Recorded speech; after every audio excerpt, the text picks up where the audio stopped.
All right. Do. We shall call it 9 a.m. here in Los Angeles. It's Tuesday, the 27th of January, AD 2026.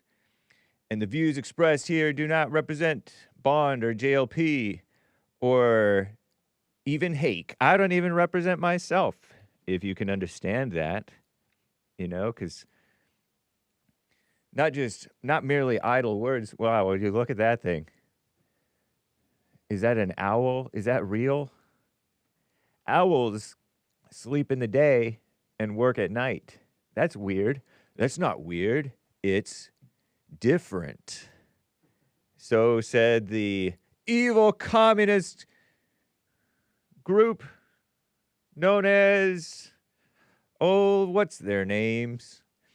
That's a Sesame Street little lesson there. So, yeah, take everything that you hear here with a grain of salt, because info may be false, and your interpretation of the info may, you may mishear, especially if you're like in the live chat, you're not paying full attention. So you think that Hake never brings up APAC, when I bring up APAC every single day. Just kidding. I'm totally lying about that. But you guys are too busy in the chat. You don't hear. If you're in the live chat, shout out to the live chat, speaking of y'all.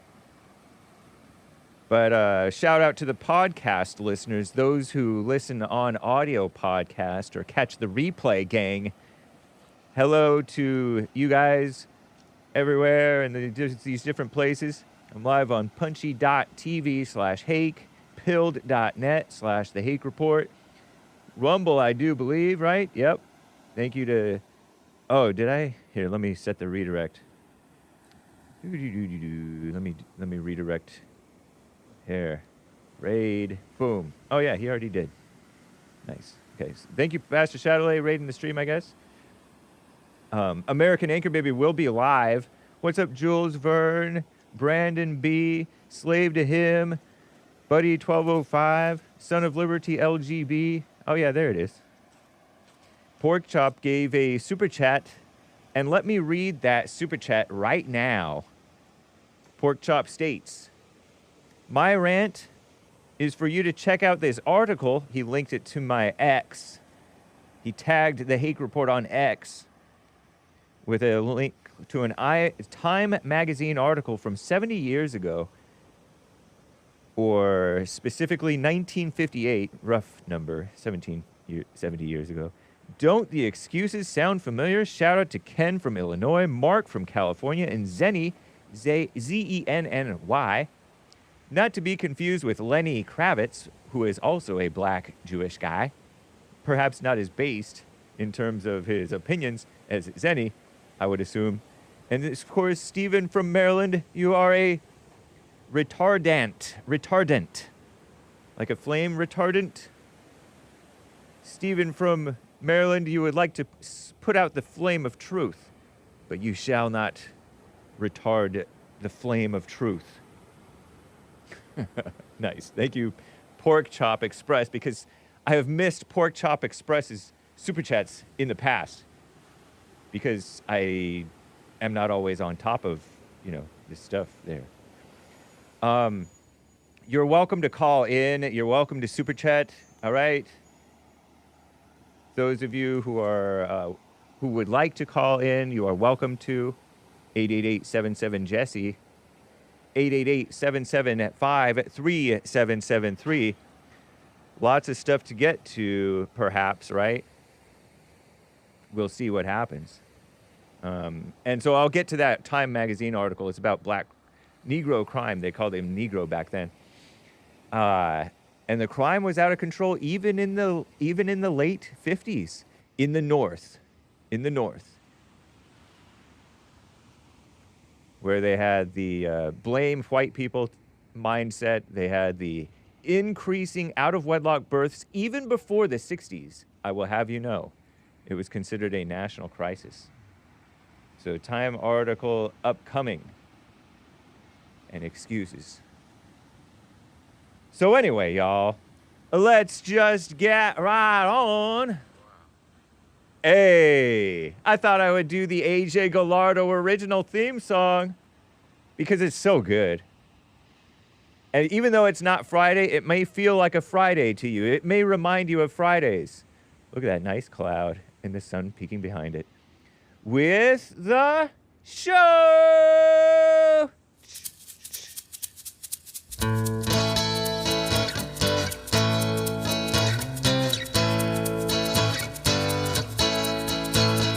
Oh, it's the Hake Report, the Hake Report, la la la. Oh, it's the Hake Report, the Hake Report, la la la. Hey guys! I hope you're enjoying the AJ Gallardo original theme song on a Tuesday. Did I say Wednesday? On a Tuesday. It's not Friday. But how can you deny this song? It's so good.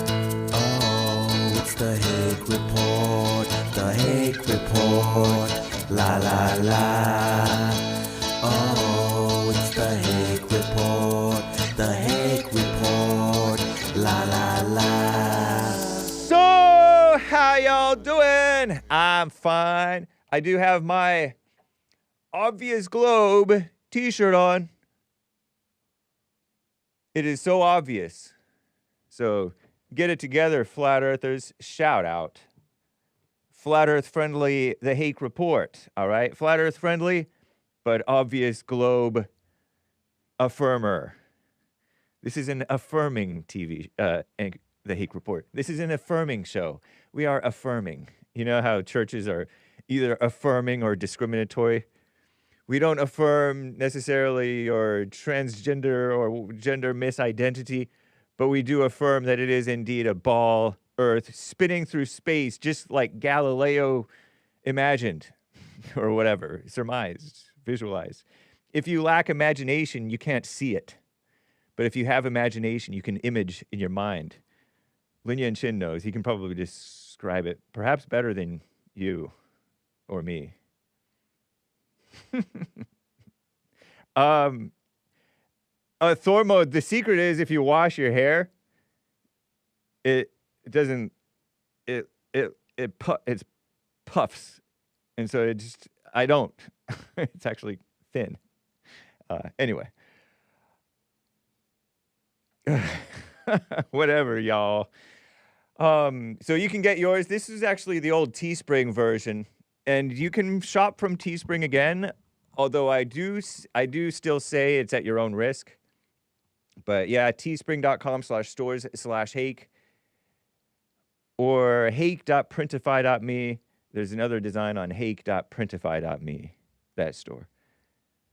Did you know I'm live on BitChute? BitChute. That is cool. I didn't get to all of your coffees over on buymeacoffee.com/the Hake Report. And that's unfortunate. So I would actually like to get to some of those because I was remiss. I cut the time too short. So let me get to these. We'll call them supers, if you will. If we mosey over to buymeacoffee.com, I read this long marathon one from Eric H. It was very insightful, Eric. I appreciate that about my answer to last week's biblical question. Do you believe you're perfect or imperfect? But Cesar gave 3 coffees the other day. What's up, Hake? What's up, Cesar? Adding on to what Jermaine from Canada called about, I heard Sneeko and Nick, not the anchor, baby, but our future president, were banned from from Miami, the city of Miami. Can they do that? But banned at least from the Miami club, I guess. But banned from the city of Miami? That doesn't sound very American for playing that HH song. Because Ye came out with that song praising that historical figure from the World War II. Because he's sick of his former friends and business associates. And he can't see his kids these lawyer liars, these business song executives or whatever. And so he's sick of them. And also they're in the government and not very Christian in their values. And by the way, neither was Ye for a while, but now he is more, supposedly, right? Shout out. And so anyway, that song came out, and it was Nick, not Anchor Babies necessarily, but our future president's favorite song in this club. And Nick is trying to be, you know, not trying, he's being a sober, upright, temperate, and not into the girls in that degenerate way, chasing girls type stuff thing. But his song came on. The song, his favorite song, because he's a fellow fan of Ye, formerly known as, still known in some ways, as Kanye West. That's his slave name. And I support slave names because it's American. It's Christian, too, kind of. But yeah, there was this whole uproar. A couple of employees, I heard from a post on X from our future president, that some employees got fired. What are your thoughts on them getting banned? Well, you're just telling, I didn't know that necessarily. You're telling me for the first time. I did hear that they were banned maybe from the club, but maybe the mayor of Miami spoke out about it. It's ridiculous. The New York Times talking about it. Everybody's all crazy over celebrities, and our future president apparently is a celebrity of sorts. What are your thoughts on them getting banned? I would think that that's predictable. It's, I have two thoughts about it. It's wrong. The club has a right to ban them, you know, but I don't know if it's right to ban them. But if you don't want to attract attention to your club or all that stuff, or the wrong kind of attention, then it's understandable to ban them. Then in that case, it's right to ban them. So it's a whole mess. Right now, he's sort of radioactive, but that radioactive thing has a short half-life, I predict, short enough that he may indeed be our future president. So anyway, most likely by the influence of those whom we cannot criticize, even though we do it every single day, who wear the tiny beanies and every single timers over a song. Yeah, they're overplaying their hands, you know? They're just like, it's silly. By the way, the actual song has okay lyrics, but the beat sounds amazing. Why is that probably the most banned song these days? Whatever happened to free speech? I sure hope you will answer some of these questions for entertainment purposes. Have an awesome week. Hake and Hake stirs. Cool sunglasses, celebration hands, strong arm with that Dominican tan, which is to say, you know, he's brown, American Indian, Latino, whatever. Is that considered American Indian if it's like south of the border, but it's part of, mixed in with the thing? Or is he part black Hispanic? Because a lot of Dominicans are black Hispanic. There's white Hispanic and black Hispanic. I don't know why they don't call them red Hispanic, because American Indians are considered red-faced, right? Red man, red-skinned. Well, obviously the song is banned these days because of, you know, because of that's a sketchy thing. I mean, there's a lot of boomers around, and we boomers, we don't like pushing that crass dismissal of what they say that historical man who's now dead, I hear, did. Don't be so crass in dismissing what he did and celebrating what he did or didn't do and stuff. If you know what I mean. So, Ye's song. Let's search it. Ye's song. They go to, okay. Likely refers to Kanye West's music, often featuring hits like Stronger. Not familiar by the title at this point, but I'm sure I've heard it. Heartless, not familiar. Famous, not familiar. Flashing lights, I know that part because it has lights with the sample. But also controversial tracks like that thing. And anti-Semitic, all one word, no hyphen. Song banned from many platforms but circulating online.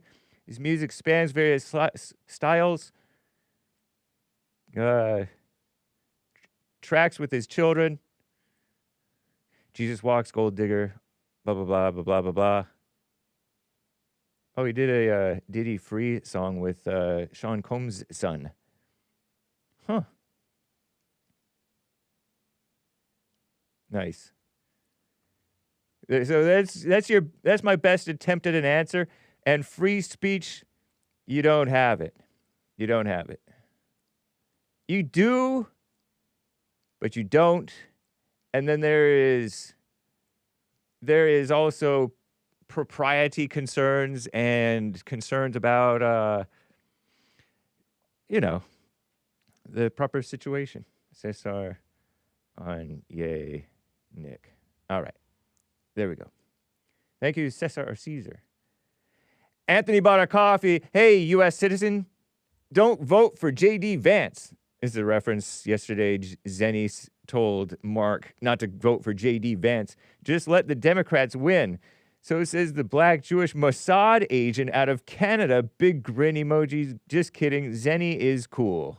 And I put, haha, nice. Because people do not like or trust J.D. He's not as tough as our greatest President Trump. And he married that Hindu gal and named his... It was before he knew better, right? But anyway, he named his son, his first son, not Dinesh, but Vivek. Named his first son Vivek. Cesar or Cesar, according to Gab AI, available data shows stark interracial disparities in the modern era, 1973 to present, with black men ape-raying white women at rates 20 to 100 times higher per capita than white men ape-raying black women. Right. The Obama administration put an end to the counting of that thing under Eric Holder, and it has never been reinstated, to my knowledge. In 2009, they stopped counting. Cesar or Cesar, 3 coffees. Sup, hey, can you react to a 59-second clip I sent you regarding Jesus and all other major religions? I sent it to you via X. I think it's really interesting. Till next time, everybody. And I do have that, sir. Let me, while I'm here, open up this so that I can show you guys. Just in case I get any fan funding over here on the YouTube. And mosey down to the Hake Report blog post. And I have it clickable right around here somewhere. Pork Chop sent me that article. I will get to that article shortly here. But let me play this tip from Cesar or Cesar, old Christian singer from the 70s, on Jesus and other religions. Keith Green. And I remember that name because in the 80s and probably in the 80s, my mother might have listened to him. I'm not sure. Oh, Lord. Here, let me crank the volume a bit so you can hear what this guy has to say. This is Keith Green. All the Eastern religions and all the cults and all the world religions, they always gave some credit to Jesus Christ. The Muslims say that he was a prophet. The Christians say that he was an incarnation of the Godhead in his age. Yogananda and all these different Eastern teachers said that he had Christ consciousness. You know, they always use words like Christ consciousness, Christ this, Jesus that. The Buddhists would even say he was a Buddha. You know, he was another incarnation of God like Buddha was. And in all my searchings, I saw that all these people were pointing to Jesus. They're going, well, yeah, Jesus is one of the ways, but we're one of the ways. And they wouldn't all agree on anything except that Jesus was one of the ways. And then I looked into the Bible. I did this all through intellectual reasoning and laid it out on the table and figured it out that if they all gave him credit, and he only gave himself credit, and they all agreed on one thing, that he was one of the ways, and he only agreed that he was the only way. So I figured I had no choice but to go with him. And then I started praying to Jesus. So that's Keith Green talking about what's going on because he was into these other religions. Keith Green with his curly hair. Let's look into him. Is he still alive? Oh, Lord, no, stop. Go away. I didn't mean to click anything. He died in the tender age of 28 years old in 1982. His spouse married 73 to 82. Keith Gordon Green, American pianist. I know it's not pronounced pianist. It's pronounced something different. A singer, songwriter, and musician originally from Sheepshead Bay, Brooklyn, New York. Green is known as a pioneer in the Christian contemporary genre. Died at the tender age of 28. I didn't know that. Born in 53. Died in 82. Wow, that's crazy.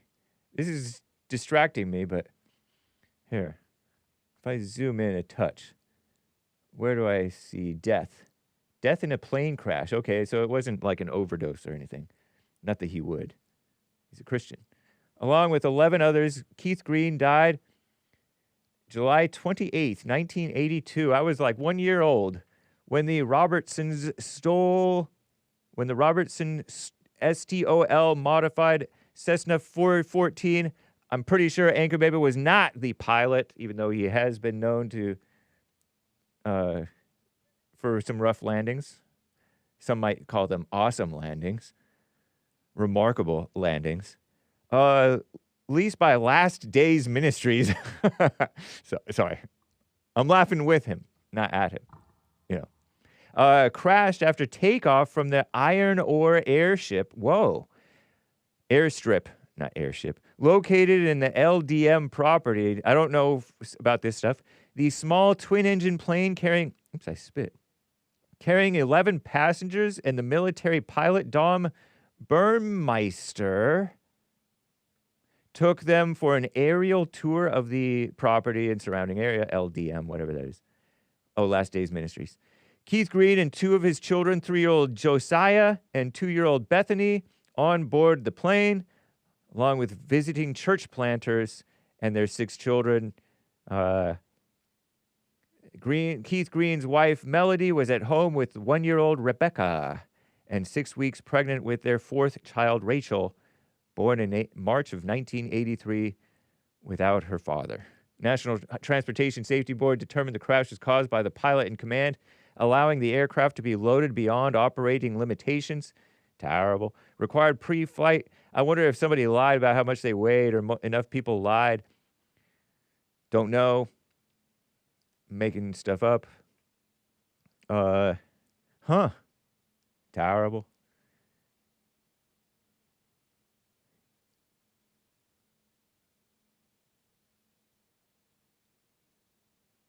So Keith Gordon Green, Josiah David Green, and Bethany Grace Green are interred in the same coffin.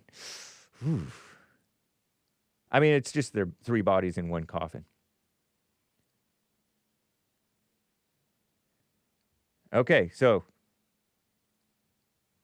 what a mess. That's him. All right, so anyway, the point of this was he was looking at Jesus, and that's interesting. I hadn't really considered that the Muslims, the Jews, and the Buddhists and whatever, they all acknowledge Jesus. I don't think they have a choice. He's kind of undeniable, you know? Lord. I mean, later. Jesus is kind of undeniable thanks to that. Is it due to that guy? That guy who made Christianity big in the Roman Empire? Is he the one who made it AD and BC? Before Christ and Anno Domini? So you kind of have to, you're forced to acknowledge Jesus, at least the name and the fame, and nice. And then his way, his words, They ring true. Interesting. I didn't see Jesus giving himself credit so much, although he did say, I am the way, but he gave credit to his Father. He said, no one, the way to wet, the way to myself, no, the way to the Father. No one comes to the Father except through me. Nice. There it is. Boom. Right there. Somebody posted it. Jesus said to him, I am the way, the truth, and the life. No one comes to the Father except through me. Southern lady. Not to be confused with that Southern gal from church, unless it is the same gal. Don't know. Right on there, Cesar or Cesar. Pretty cool. Okay. So let me get to some calls here, y'alls. Oh, no. Before I get to your calls, I do see you. I appreciate you. Let's get to this pork chop tip article, before I forget, on Time 1958. National Affairs, can I say that word? Negro?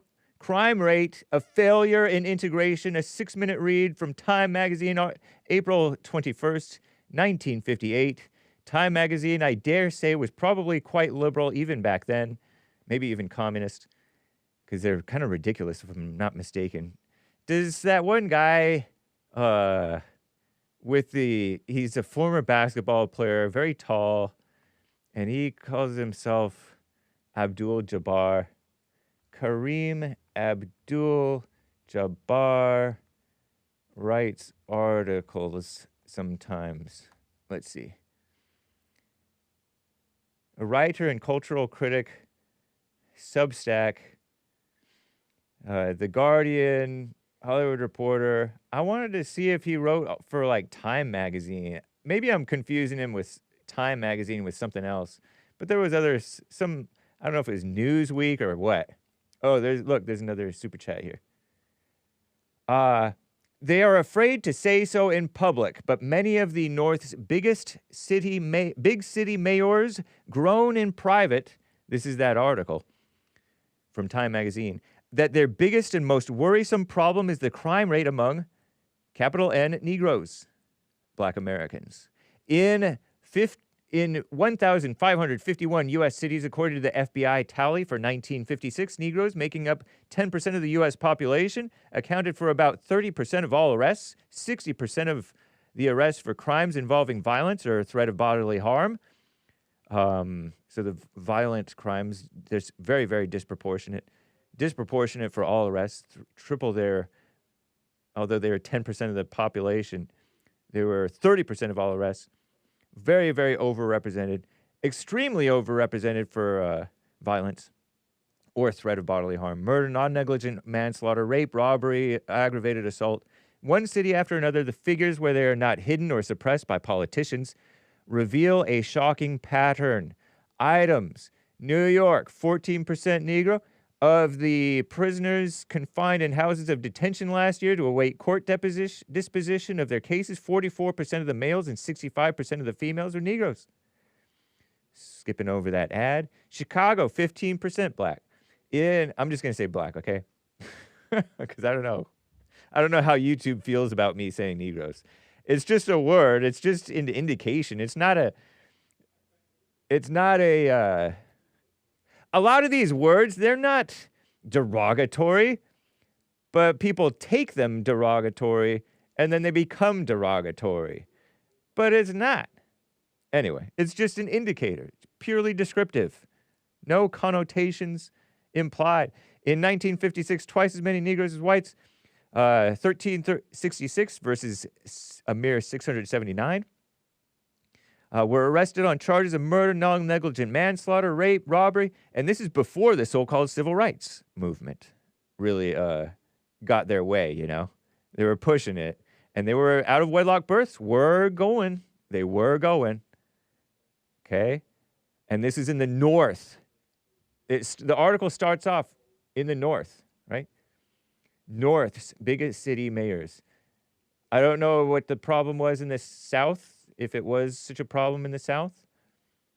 Probably less so because of the more rural, more family-oriented, more Christian, more segregated naturally, and unnaturally, both ways, by man and by force and by natural happenstance. Detroit, 25% Negro. Or black, right? 2 of the 3 prisoners in the Wayne County Jail are black, he says Negroes. Last month, 62% of, the defendants presented for trial in Recorder's Court were that Los Angeles, 13% black. In 1956, they accounted for 28% of all arrests, more than double their share. 48% of the arrests for homicide, rape, aggravated assault, robbery, burglary, larceny, auto theft. San Francisco, 7% black. The victims in 896 of last year's 1564, that's more than half, right? Recorded robbery cases reported the assailants were that black. Black leaders sometimes argue passionately that arrest statistics widely distort the comparative incidence of crime, so they claim, among blacks and whites because cops are more likely to arrest the blacks for petty crimes on mere suspicion. Protests executive editor Charles Wortman of Detroit's Michigan Chronicle of Negro Weekly. The number of Negroes booked is at least partially indicative of the subconscious, if not conscious, racial persecution on the part of the police officers. So they claim. But inequality of treatment by the police may actually tend to shrink rather than inflate the statistics of Negro crime, says newsman Wortman in the next breath. When Negroes violate social morals, sex, drinking, gambling, white cops bypass this as typically black. Typical black. Typically Negro. Many Negro leaders protest that the police are far from diligent enough in dealing with crimes committed against blacks because blacks are the victims of the great majority of black crimes of violence. And they're not saying black, they're saying Negro. Since blacks, even when Negroes... I don't even take offense when Mark from Los Angeles calls them that because that's what they were called when he was young, maybe. He's not trying to be offensive. He does try to be offensive, but when he uses that term, I don't think of that as being offensive. That's just how he was raised saying it. And I like saying things how I was raised saying them. That's why I didn't call them Muslims like Keith Green pronounced them. I called them Muslims and a Quran, not Quran. So we like to hold on to the way that we were always saying it, not change it for political correctness. But since they changed it, we were calling them black by the time I was a kid. This is how I was. Anyway. Since Negroes, even when they are victims or innocent bystanders, are often wary of calling police, many offenses of disorder and assault go unreported when committed by Negroes in the depths of a ghetto would be in the North, right, where the crime was worse than in the beautiful South, I surmise. But perhaps even in the South, there was a disproportionate crime rate. What is it? The higher testosterone among the black men and women? Because I heard from Linya and Shin that the black women have higher testosterone than other women. And I don't know. I disclaim. And I don't know. Whatever. Anyway, whether the statistics of the crime overstate or understate the reality, they are shrouded from public attention by what a Chicago judge last week called a conspiracy of concealment. Just as the great late journalist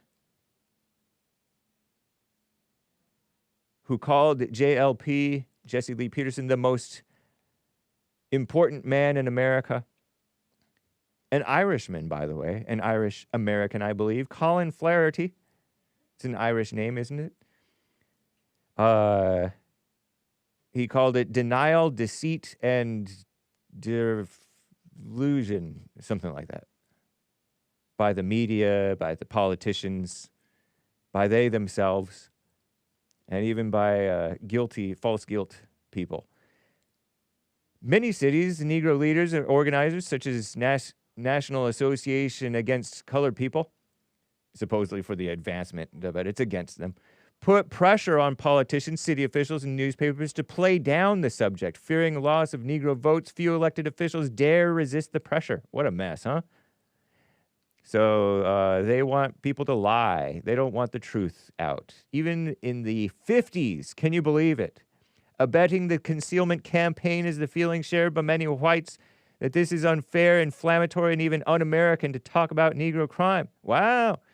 This feeling reflected in the widespread newspaper practice of not mentioning a criminal's race unless he is at large and the fact would help identify him. In hiding the facts about Negro crime, the conspiracy of concealment, as one judge put it, helps blur the causes of it. Wow. So there has been a lack of honesty even in the based 50s. See, Negro leaders blaming poverty. That's communism. Communism has been embedded in there, even the so-called leaders.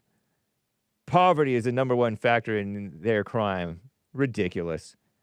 The main cause is poor and crowded housing, claimed some editor Louis Martin of the Chicago Defender. Moderate crime rates among European immigrants subject to similar stresses of poverty and bad housing suggest other factors may be more important. And as the late, great, our resident historian back then, Asmodor, pointed out, even when they're well-to-do, and Mark probably said it too, even when they're well-to-do, their crime rate and violent crime rate is higher than even the poor whites. Something to that effect. Providing better housing for impoverished Negroes is a necessity, so claims Time magazine, liberal, but not solve the problem of the crime.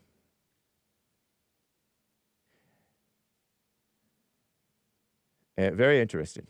So it runs high in Negro slums of Harlem and Southside Chicago, also run high in the districts of Los Angeles and San Francisco, where the houses are comparatively decent. Like housing would make you less criminal or more criminal. Anyway,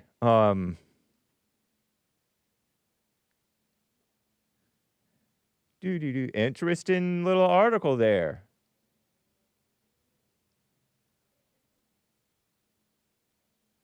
What a mess. And they're crying about acceptance and discrimination.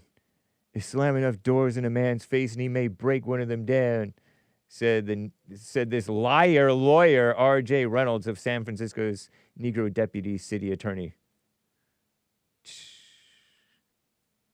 The way to reduce the percentage of Negro crime, he believes, is to stop slamming the doors in the Negro's face. What a mess. What an evil person. Mama. Thank you very kindly there, Pork Chop Express. Very cool. And Walking Roscoe says with the super chat, simply saying hello, Jim.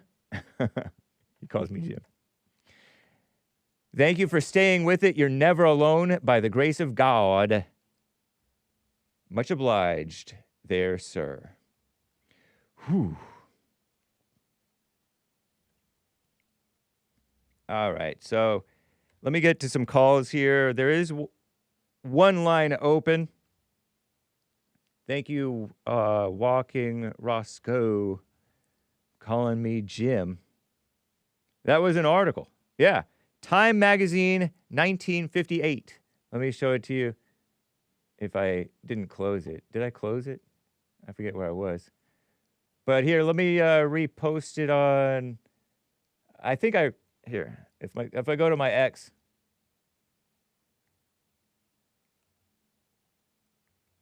What in the world? X.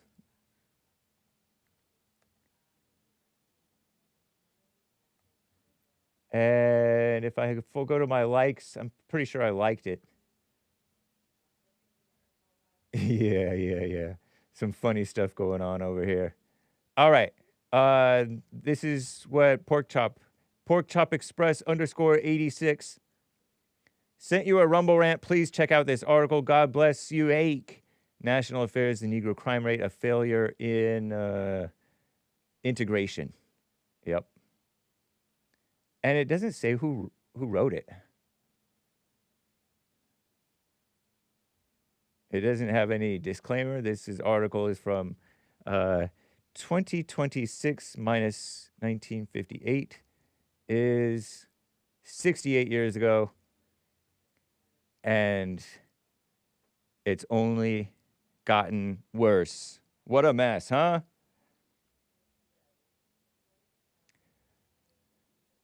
Let me get to OLAV. Am I pronouncing it correctly, out of Norway? Completely. Thank you. Yeah, thank you for having calling. me. Of course. Listen, I've got a very, very simple question.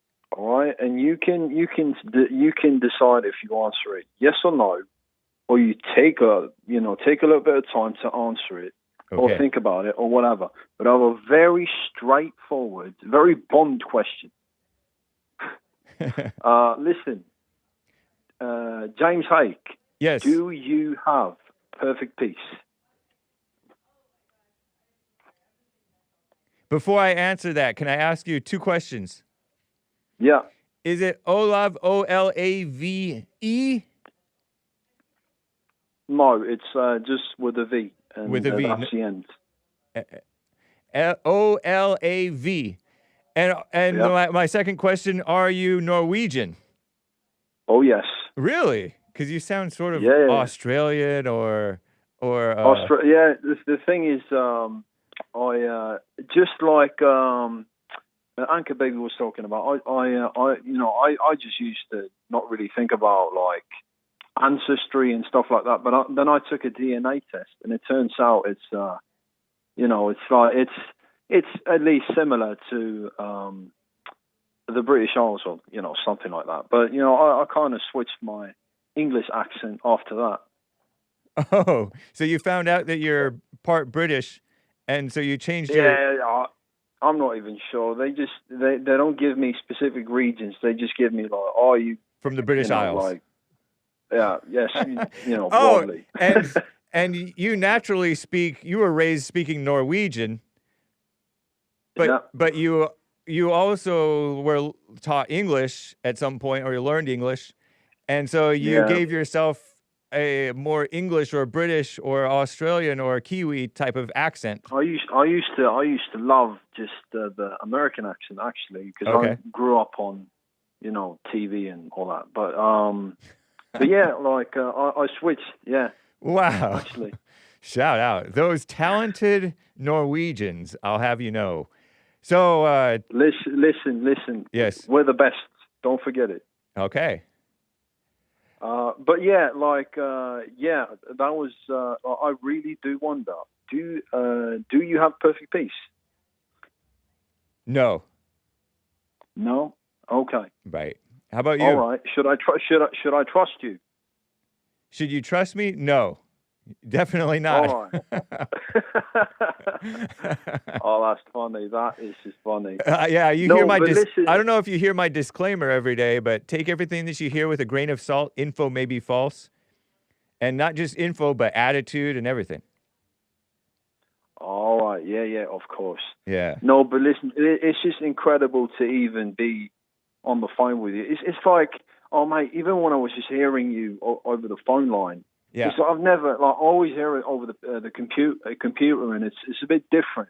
Right. Because the sound is a bit different. And now it's almost like I'm listening to this, like, huge, like, larger-than-life figure. It's like I'm listening to, like, Walt Disney or something like that. It's absolutely crazy. Nice. I kind of know what you mean. God. Totally. I get you. But listen, what do you think? I asked you guys about legal age for adulthood last time you were having the Punchy TV. What do you think about that? I like that question because you were asking if the legal age for adulthood should be 16. Yeah, but why do you think? Why do you think that? What's the reason? Why do you believe that is the case? I think that we have the opposite problem right now, where everybody's keeping us immature at an old age.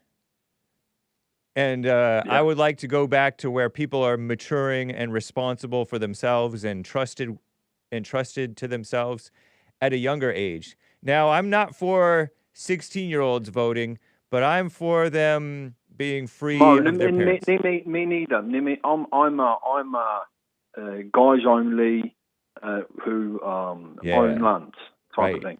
But listen, yeah, man, I thought that was cool that you and Derek, stood up for that. I thought that was awesome. Yeah. If he can hear me, just say, let him know I'm a fan of you both. Right on. Shout out Derek. All right, cool. Yeah. And, mate, it's just awesome that you guys are doing what you're doing. And, mate, if you... Mate. I'm so thrown off that you're Norwegian and you're speaking to me like you're Australian or English or something. The thing is, I'll tell you that Norwegians aren't really that... It's in a way, it's kind of like we're not. There's a difference between British people and people like Norwegians because we're Germanic, and they're kind of like Celtic or whatever. So it's a lot more natural. Like I'd say, Americans are more like us, like Germanic type of thing. They're blonde and true. Stuff like that. They're a lot more. So a lot more Norwegians tend to just adopt that kind of accent. Yeah. If they're speaking English. But I mean, the way I see it, at least from my perspective, and I know that my, even though I'm Germanic or whatever, like my patrilineal lineage is actually it's at least my haplogroup. It's actually traced back to England. Nice. So I just thought it's unique to kind of. I don't know. I just appreciate. I appreciate sort of that, heritage of, something. That's cool. All right, but I won't hold you up too much long. But I just want to say thank you for your answer and just keep on doing what you're doing. And W Derek too. W Derek, win. Derek win. Derek for the win. Right on, man. For the win. All right, cool. Thank you. All right. Thank you, sir. Take care. OLAV. In Norway. Oh, I forgot to ask him how he's calling, but I would assume that there are ways to get international calling, international minutes. I don't know if you can get unlimited, but sometimes you might be on hold for quite some time, all right? So much appreciation for the international call. There's Norway, there's Sweden. I'm learning geography as we speak. There's Finland. And there's Moscow. Wow. There's Latvia, Lithuania, Poland. There's Germany right there. Hey! Denmark. Ireland, United Kingdom. In the United Kingdom, they have Edinburgh. That's in Scotland. Glasgow, Scotland. Nice. All right. So there's your geography lesson, sort of, kids. / Hake. But let me get to, I would like to get to John in Kentucky. Kentucky John over here. How you doing, sir? I'm doing all right. Just wanted to ask you a question about grape. Yeah. Who do you think grapes white women more, black men or white men? Probably white men, I would assume. I'm quite sure. Do you think? Huh? At what percentage do you think? Of legitimate R words, I would assume like 80 to 90, and maybe even 95%. Oh no, it's not even that high. From what I researched, it said 75%. Okay, so 75% of the time that white women are supposedly ARD. Why do you say supposedly? Because women call everything R. So that's what I'm saying. That's all I'm saying. Okay. But anyway. Well, yeah, it's so it's 75%. I just think it's 75% is what I got. But I think it's a false comparison to compare black on white rape to white on black rape. I just think it doesn't even it shouldn't even be compared. And what makes you say that? Because I mean, if mostly white women are being raped, that's what you should be comparing, right? It's not like a tit for tat. It's like, well, black guys raped 100 white women this year, so white men should grape 100 black women. You shouldn't even compare it. It's just a dumb comparison. Yeah, you don't even.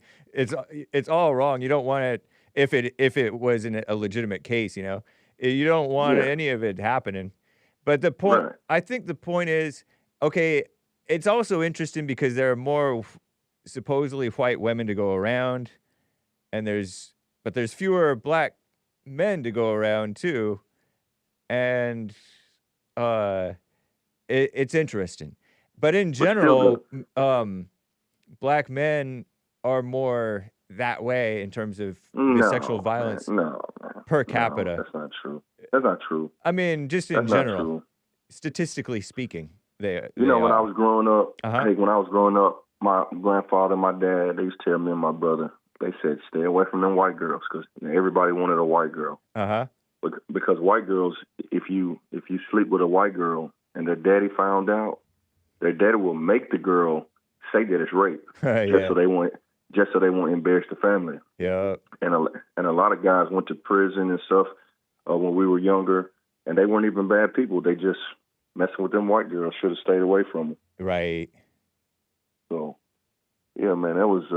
I agree. I'm gonna teach my son the same, man. He's already like infatuated with like the opposite skin color. Wow. Yeah, that's not good. He's only 5 years old.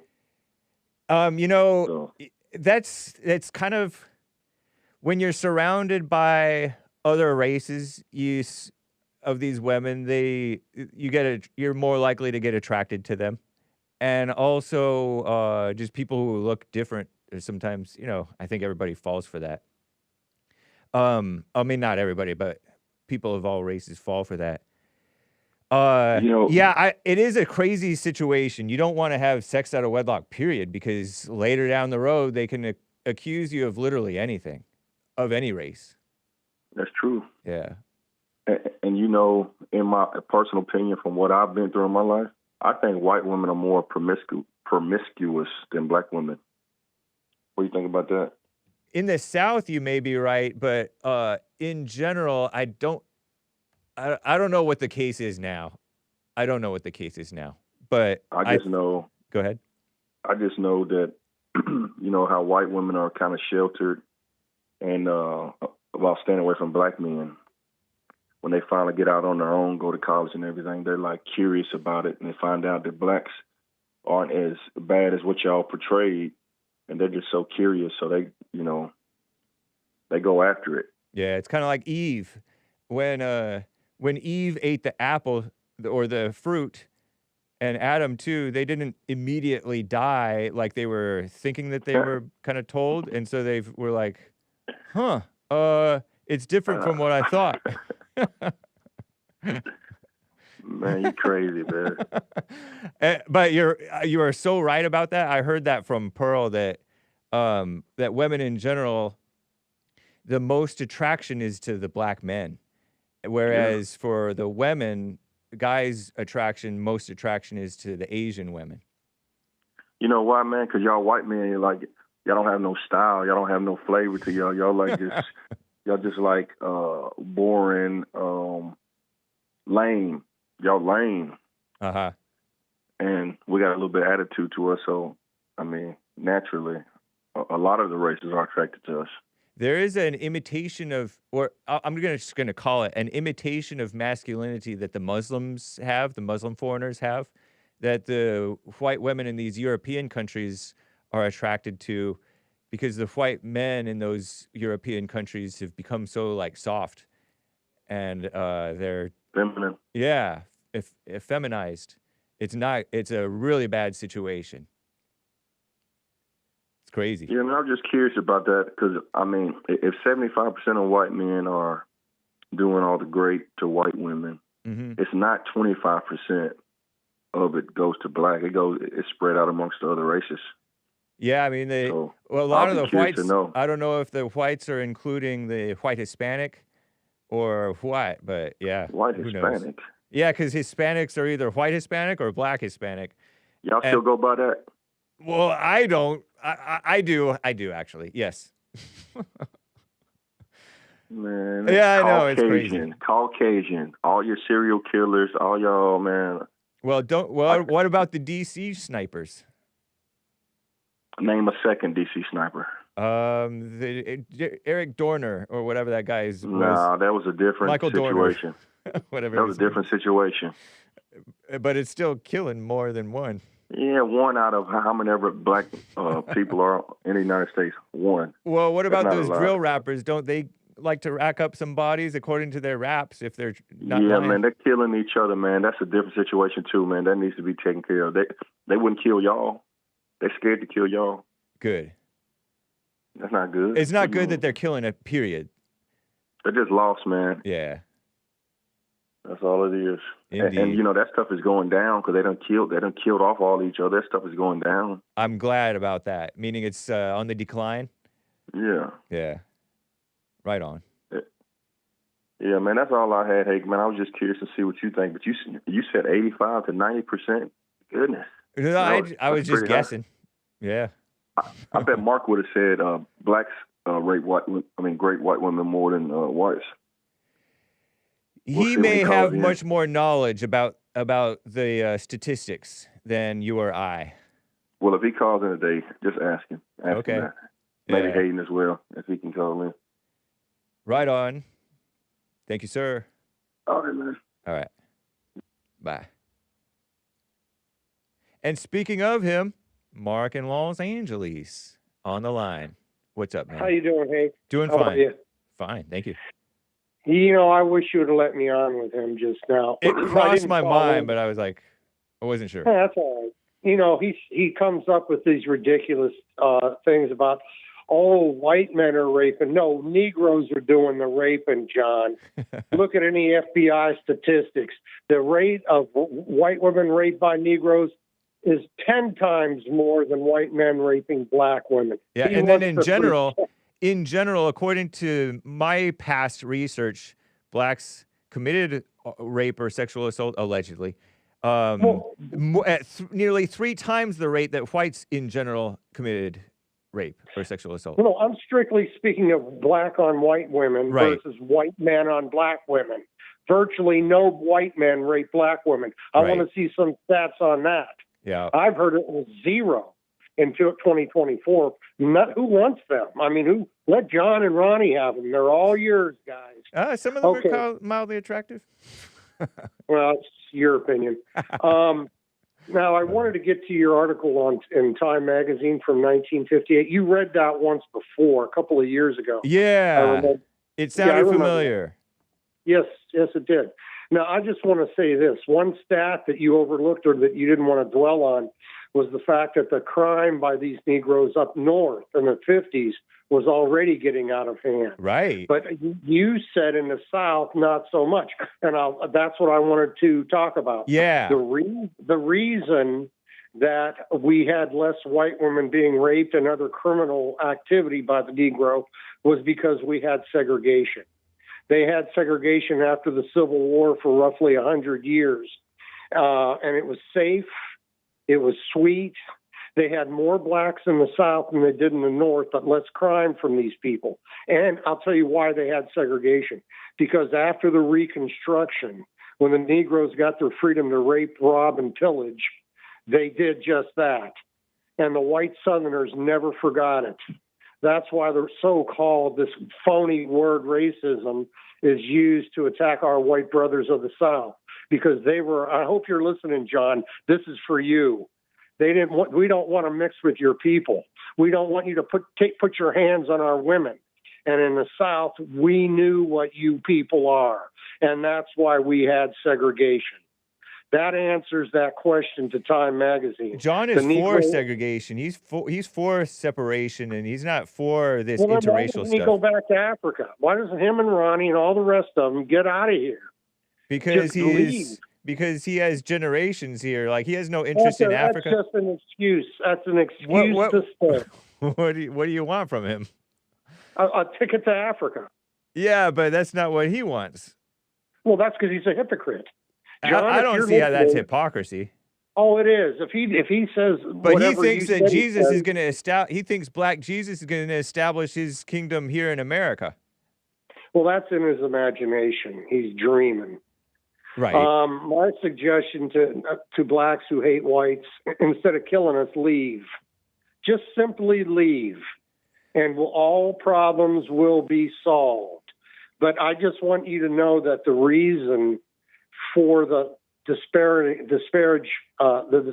numbers in the North and the South in the 50s, and this is what I want to get through, crystal clear, it was because they maintained segregation in the South. Yeah.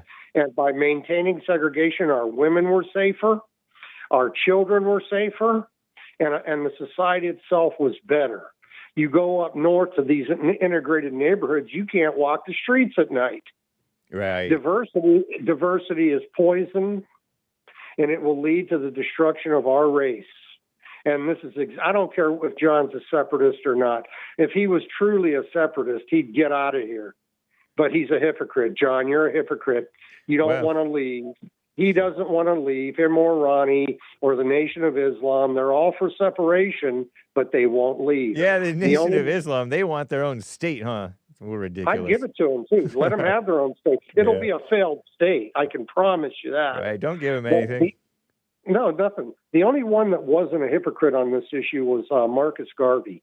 He actually wanted to go back to Africa. He was Jamaican, though, huh? Well, yeah, he was. But he wanted to go. He was a Muslim, too. But he wanted to go back to Africa. Actually, he did succeed, I believe, or I could be mistaken on this. It could have been a President Monroe or one of those presidents that we had after the Civil War that actually did send some of them back to Liberia. But not enough were sent back, and we're stuck with them. But Marcus Garvey was not a hypocrite. He was a good black man who tried to do the right thing.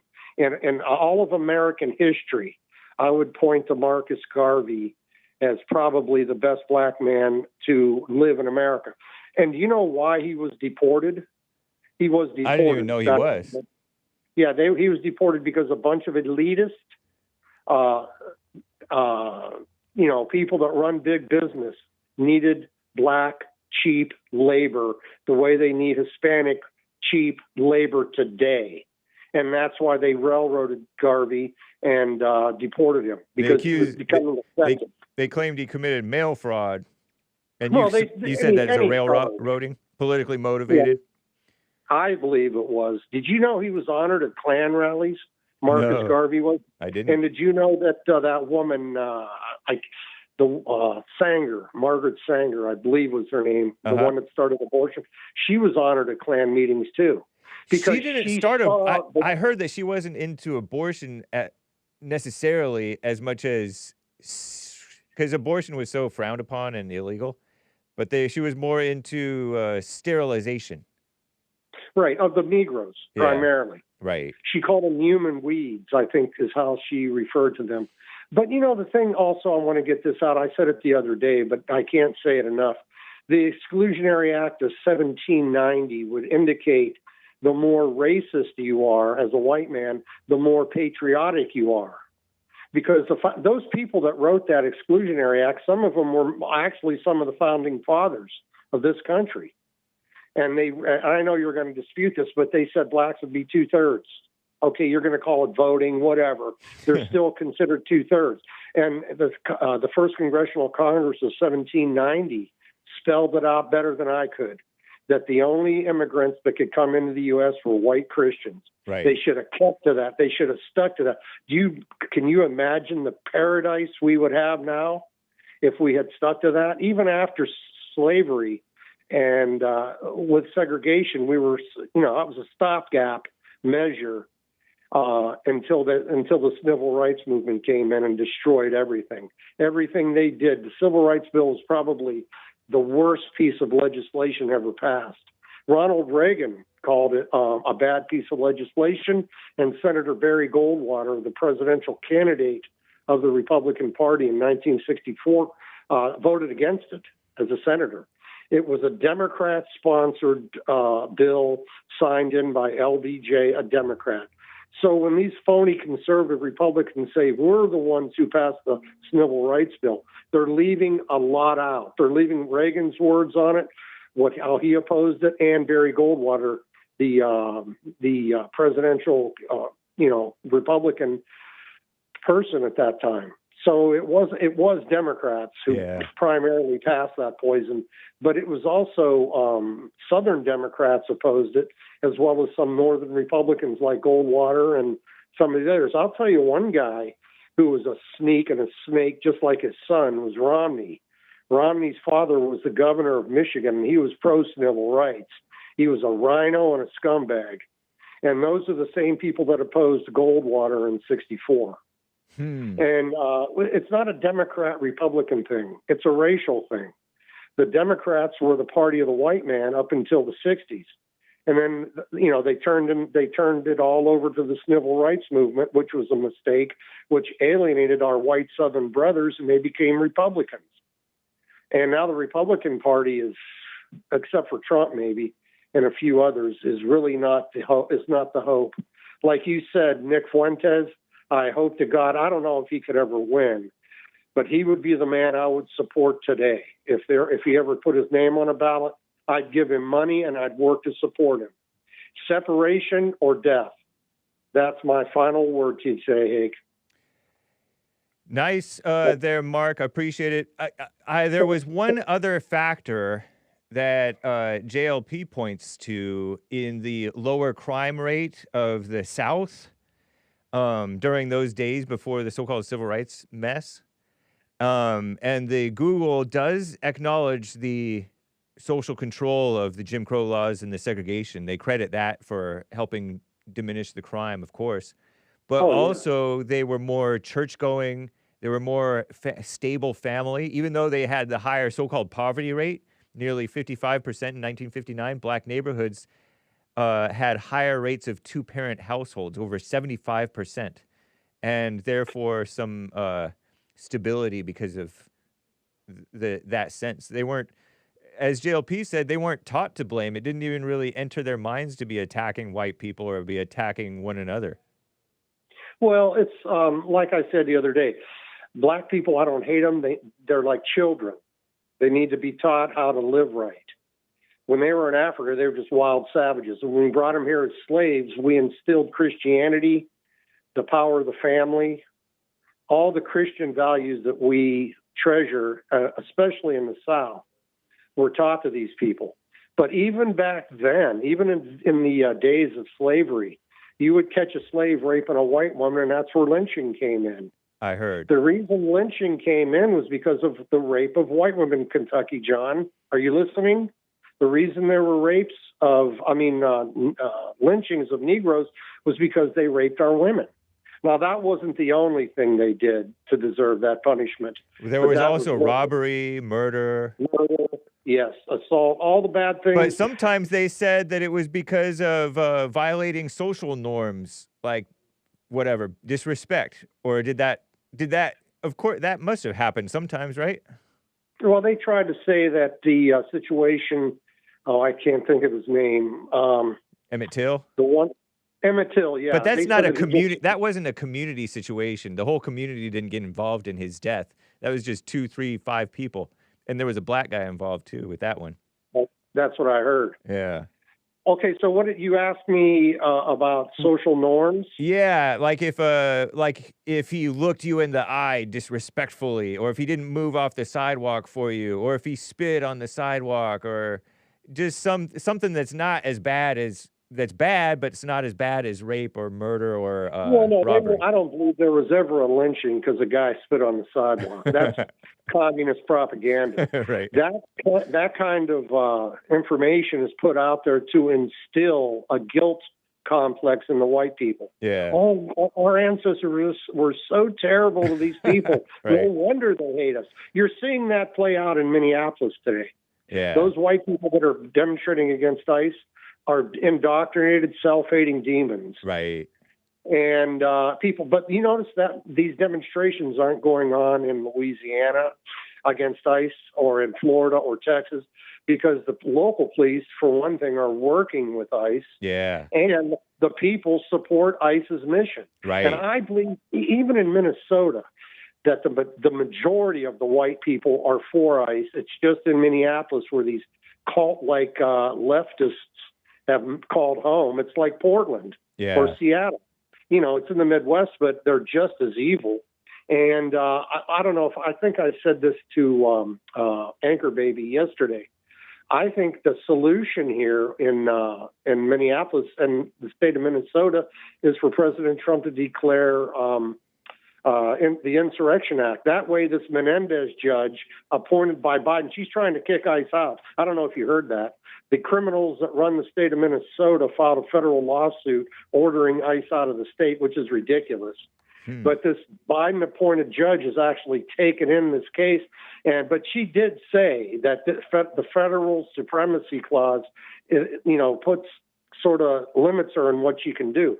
But she's going to do as much evil as she can to tie the hands of the ICE officers. And if that happens, that's when Trump has to declare the Insurrection Act and go after these demons. What that would mean, the Marines could come to Minneapolis, protect ICE agents, and allow the ICE agents to do their job, and the Marines will take care of the so-called protesters.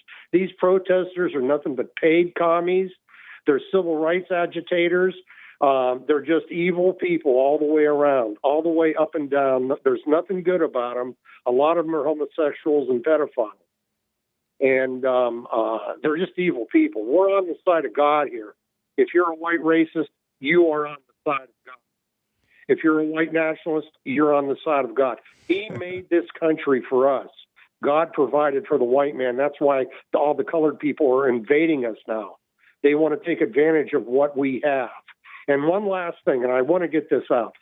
If it wasn't for prenatal care and the white man's science that he took across the world to the third world, we wouldn't have this explosion of third world people. Most babies 100 years ago, before prenatal care in these third world countries, they died at birth because they didn't know what they were doing. They're not our equals, so they don't know how to give birth even. I mean, they had a lot of babies that died, but with our prenatal care, their populations exploded. And now 100 years later, they're invading our shores. And that's something to think about.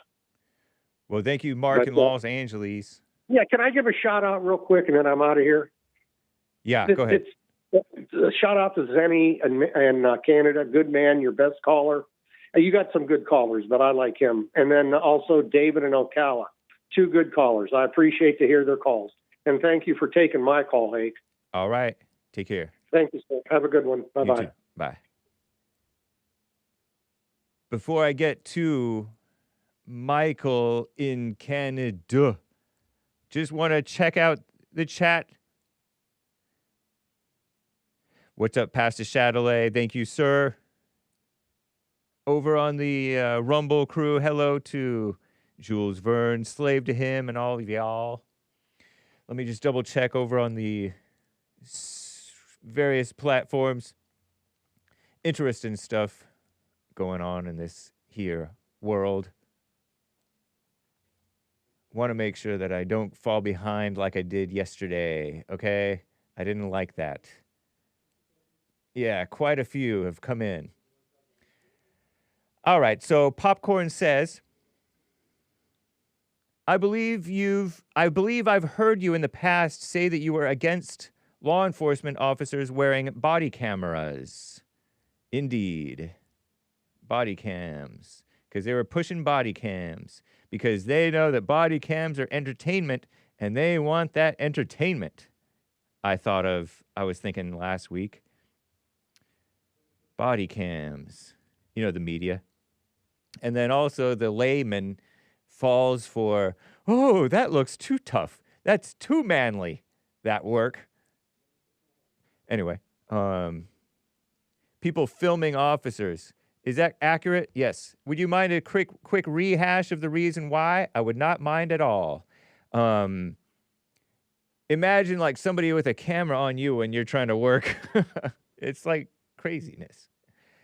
And where's the scrutiny of the black community, right? There's no scrutiny, except for among the right-wingers. And some of them aren't even doing it right. And that's where the problem is, much more than the cops. Yes, the cops sometimes will violate rights And as you go more criminal, the more you surrender your rights, the more they have an excuse to crack down on your rights. And that's why I believe politicians like crime to go a little out of control so that they can have the excuse to crack down on your right to carry guns and all kinds of stuff. Even the cops start supporting that stuff, or the police chiefs and stuff, politicians, same thing. Would you mind a quick rehash reason why I want to respectfully push you on this? Let's take the case of Georgia, Florida. George Floyd, for example. Whether or not you believe the officer should have gone to jail, sit that aside for a moment. I don't know if I can, popcorn. But anyway, if someone had told you the officer knelt on him for 9 minutes even after he had clearly gone limp, it wasn't 9 minutes after he had gone limp. It was maybe 3, 4, 5 minutes after he'd gone limp. A reasonable person might have said, no way, he had to have been resisting or else the officer would have gotten off of him.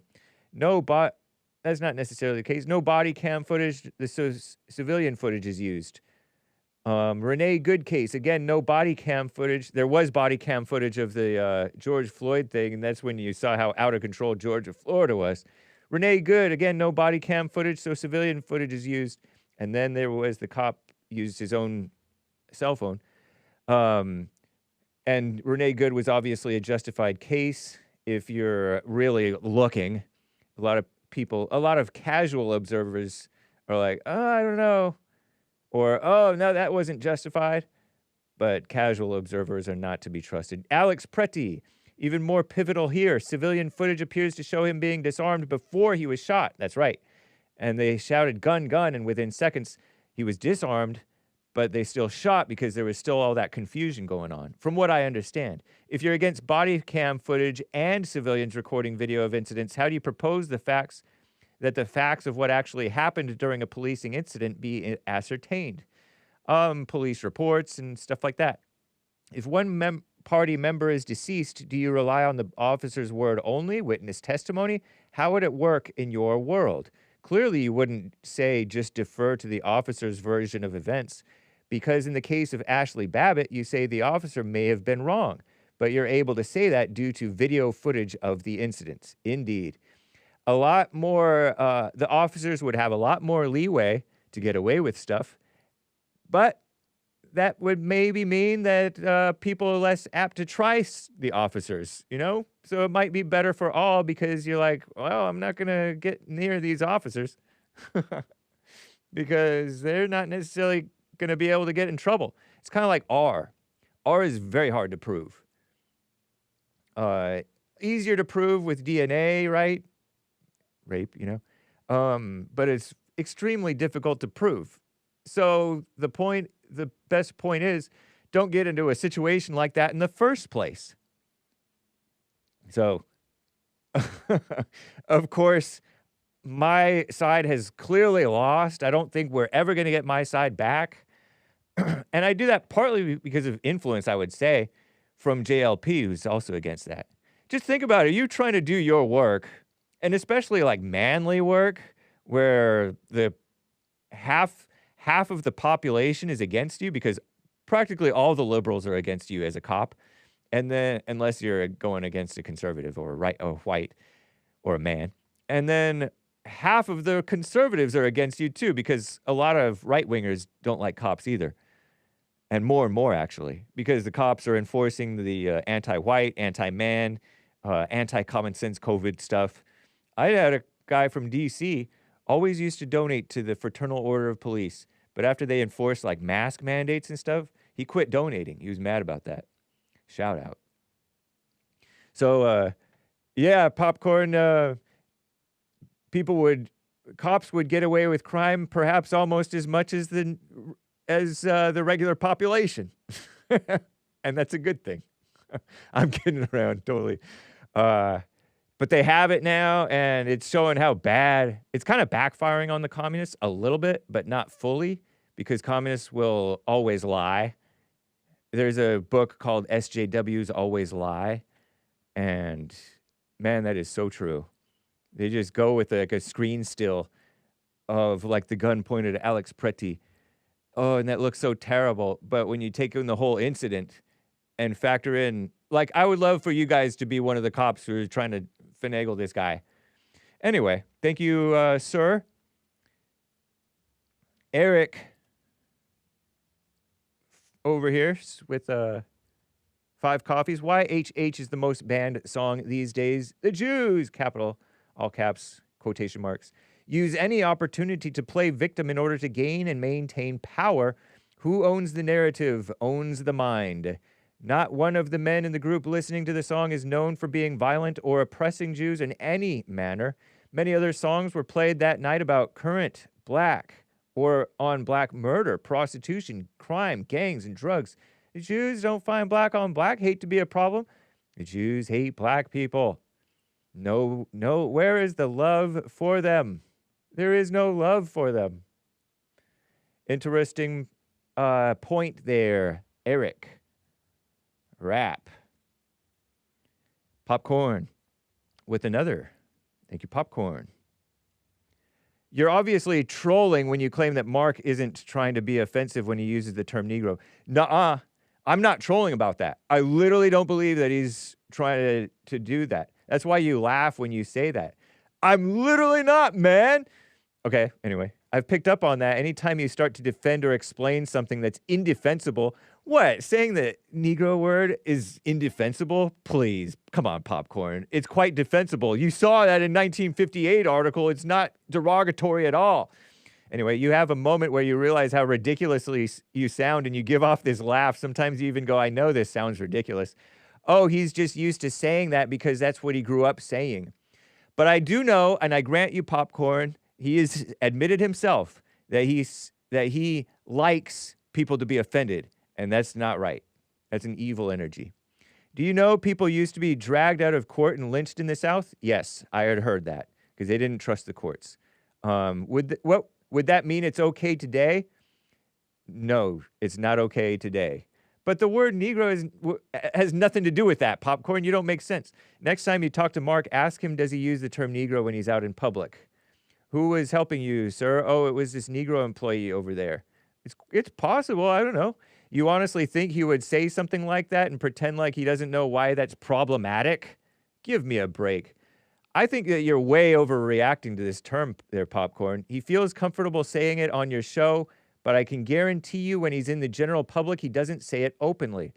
I'll have you know, people speak quite openly sometimes, Popcorn. For example, I slipped and called it the China virus, and this was a while ago. I happened to go into a Starbucks, and I'm like, I had my cup that's reusable, right? It's glass. And I'm like, oh, I know back in the China virus days, you couldn't use this, but can you use it now? And the guy laughed, and I didn't even remember that I had used it, but I didn't apologize or anything. I realized, and that's considered offensive, right? Very similar. It's called racist. But you're acting like it's a bad thing even to say that term. It's strictly, I mean, it's strictly, like I said,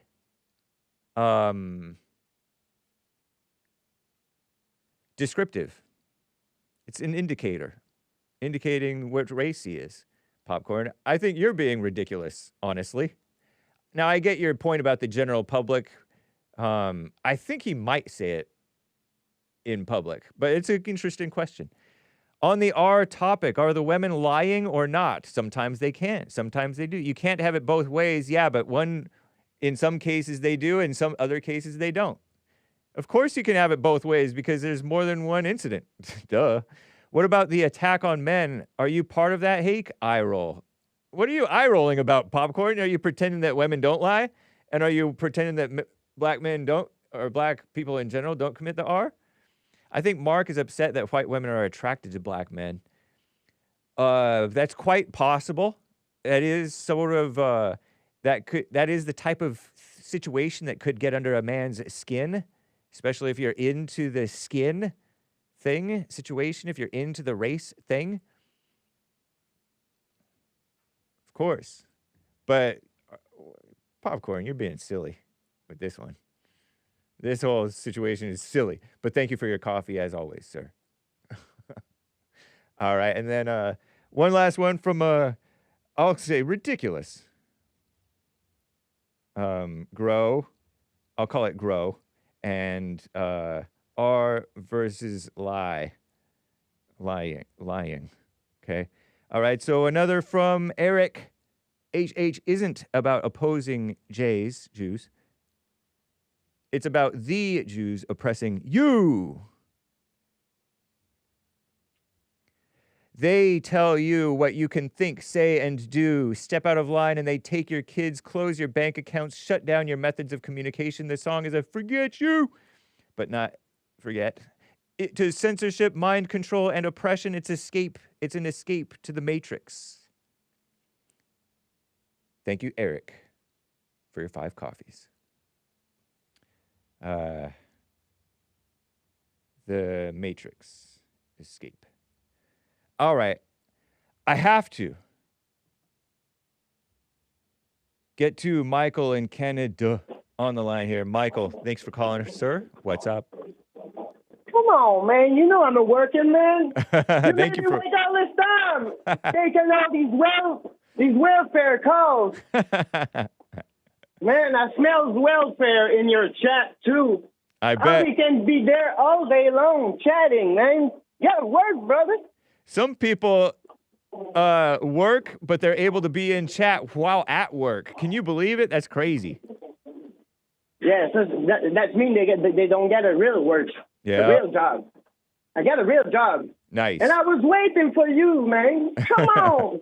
Man, I was like on my break between in the first 30 minutes of your show. You couldn't take my call. Yeah. But since you prefer to have welfare calls, no problem, man. Hey, you know what? Now you know how it feels like to be a regular caller, a normal caller. Me? Yeah. Now you know how it feels. What's that? Hey, man, I just had one question for you, brother. Yes, sir. It's truly serious. All right. I'm glad you were able to hold somehow or another. Are you fast, Ace? Am I fast or fat? Are you fast? Fast. Fast? Like quick? Yep.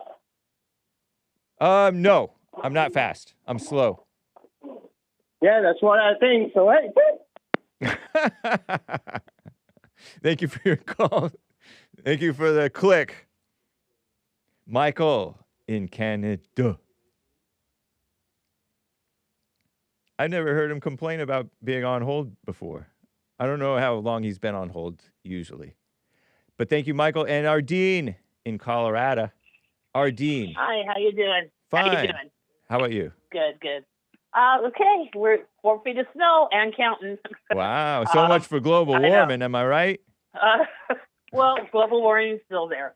I still agree with that one.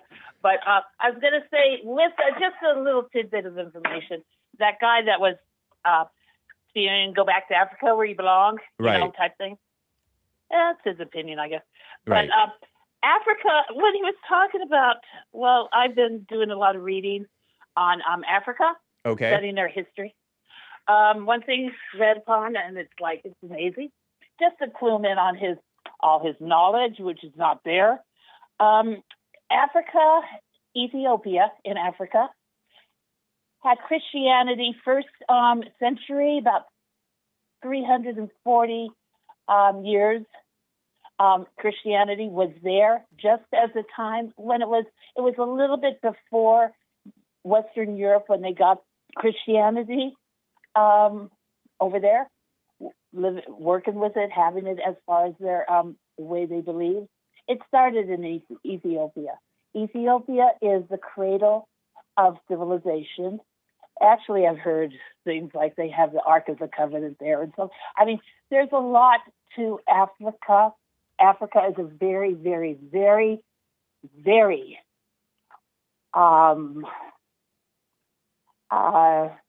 wealthy with natural resources as far as their wealth, their country. It's amazing what they have.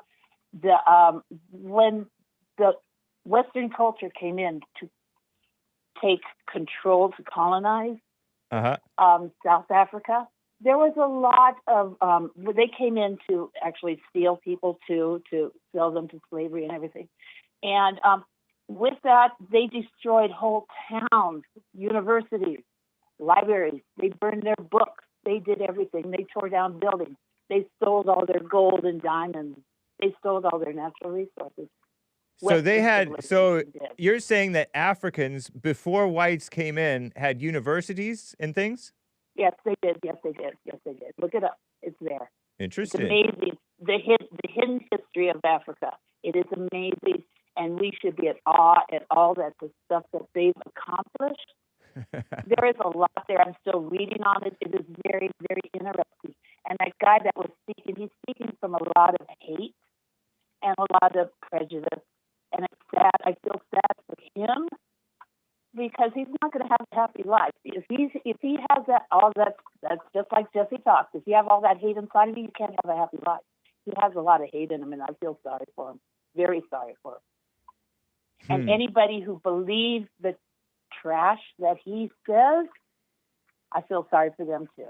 It's sad. It's really sad that we've gotten to this point in our lives that we cannot acknowledge and celebrate the accomplishments of other civilizations. It's horrifying that we're at that point. God did not ever want that. He wanted us to be a human race.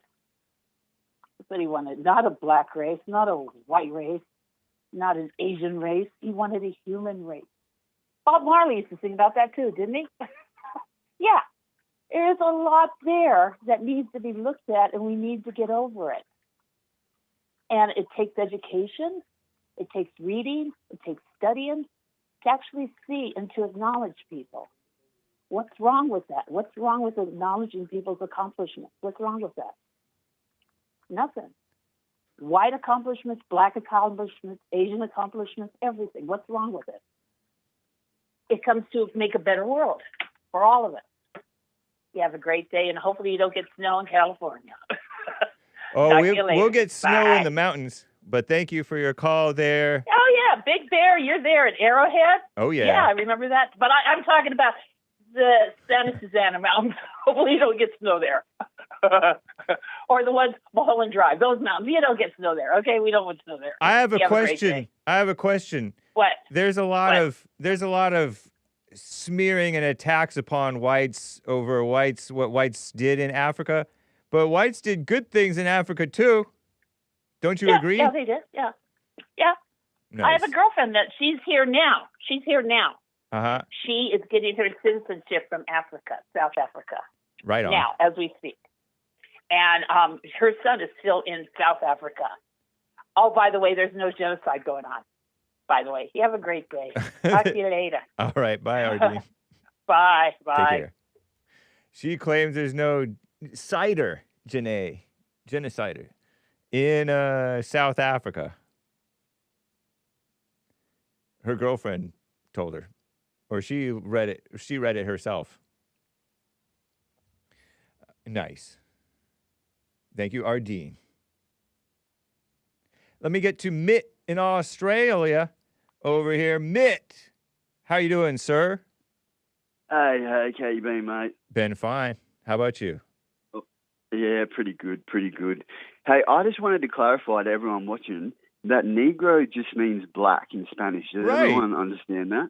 Yeah. Although the Spanish speakers will say negrito because negro sounds so potentially negative because everybody's been brainwashed. Like popcorn's been brainwashed and it supports the brainwashed culture of overreaction to a name that isn't even necessarily meant to be or is. It's not even offensive. Yeah. Give me a break. Yeah. 100%. Even the N word, the ER one, even that was just indicatory. It just indicated. We say that in Australia to each other, to white people. I'm not going to say it online, but we say it to each other in Australia just as playful, Right. And every instance of it being said isn't anything to in fact, it's never to be overreacted to. It's a shame on you. If you said it to a black person, like a fully black person, like the hard R word, and meant it like in a racist way, then it would be. But like Negro itself is not a bad word, but you get the hard R word. Right. You said it to, we say it to white people each other. And it's like we're just playful. But if you said it to an African American, then it would, I guess, be a bit racist. But hey, can I ask you, have you heard about the book in the 16th century Bible about Jesus before the age of 30? I will never praise Jesus. We celebrate on Good Friday, remember I told you last time, when they execute Jesus. But have you heard about Jesus in the book of Jesus before he turned 30? I don't think I have. It sounds like it might not be trustworthy. Oh, I can get you a copy of it. I've got one from the Gun Seller Network when we had the peer-to-peer when Napster was around. Send it over and I to put me. it through an 8. Yeah. Yeah, But I'm a poor reader. Mark in Los Angeles sent me a couple of small, tiny, easy read books. Well, I presume they're easy reads, and I haven't even cracked them yet. I still haven't even gotten through my my book from my former de facto producer, Dylon. So I'm pretty bad about reading. I get 3/4. Yeah, me too. I get 3/4 through a book, and I'm like, I can't finish it. I don't know why. I've never been able to Terrible. finish a book. But it says in this book that I read that he would get a piece of glass, not exactly a magnifying glass, but he'd get a piece of glass, because they had glass back then. Okay. And he would torture little insects, and then he would like harm animals and stuff. Whoa. And like he was an evil little kid. Like he was a really naughty, evil little kid. That's Nice. why I reckon that book should have stayed in the Bible. And when I go to places like churches and that, my whole body stings. But if I walk the Vatican, I feel great, and I feel really good. Like in the Vatican, there's all these mythical creatures, and people think they're statues, like, and they may or may not be. But like, there's all these mythical creatures lining the Vatican, and then you go inside, and there's like the whole place is shaped like a serpent. So it makes me think that they praise the other god, like the devil and 666. But I don't know. Oh. Anyway. Interesting. So it's cold. It's cold over there, is it? It's winter time, is it?